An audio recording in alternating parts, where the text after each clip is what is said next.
Уккандан кийин баш ийели, андан ат карайлы. Текеберлик арам деди, угайлы. Арам да. Кимдин жүрөгүндө кыпындай барабар текеберлик болсо бейиштин жыттын жыттабайт деди пайгамбарыбыз. Уктуга бол. Эми баш ийели. Кандай баш ийели деген? Текебер болбойлу деген кеп да. Ушунча жаман нерсе болгондон кийин, бизге зыяндуу нерсе болгондон кийин биз текеберликти таштайлы.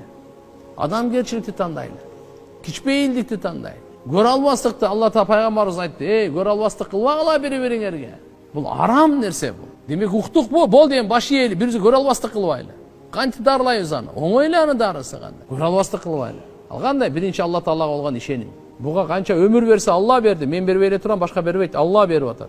Канча Алла Таала илим берди, канча дөөлөт берди, канча байлык берди, канча мансап берди, канча бийлик берди. Алла берди буга.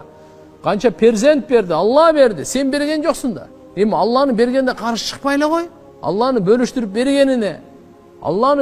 бергенине, каршы чыкпай эле кой. Ошого каршы чыгуунун аты көрө албастык. Хасад деп коет муну тууганда. Өтө жаман нерсе. Ушул адамдан көрө албастык деген ушундай да. Алланын неаматы жок болсо экен, менде болбой мага кызыктырбайт, ушуда эле болбосун дейт да. Ошон үчүн мынакей Алланын элчисине баш ийүү туугандар мына кеп мына ушул жерде. Ар бирибиз өзүбүздүн багытыбызды, көз карашыбызды угуңуз тууган. Алланын элчисине түздөнөйлү. Алла эмне деди дейли. Сразу сиз айтыңыз. Алла эмне деди? Менин жаратуучум, менин Кудайым, менин Аллахым. Эмне деди де? Бир нерсе айтканбы мага деп? Айткан. Пайгамбарыбыз аны чечмелеп берген, жеткирип берген. Сиз айтыңыз. Биздин жол башчыбыз пайгамбарыбыз Мухаммад алейхиссалам эмне деди ушул тууралуу? Анын жообу бар. Ошону уккандан кийин ага уже баш ийүү. Угайлы баш ий. Эмне боюнча болсун?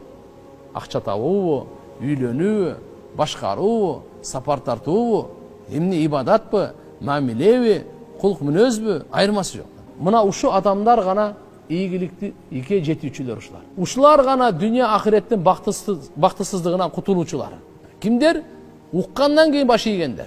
Ва ма юти'иллаху ва расулаху ва яхшаллаху ва яттақи фа улайка хумул фаизун. Эми ким Аллага баш ийсе, анын элчисине баш ийсе, жана Алладан корксо, күнөөдөн сактанып турса, мына ушулар бактылуулар.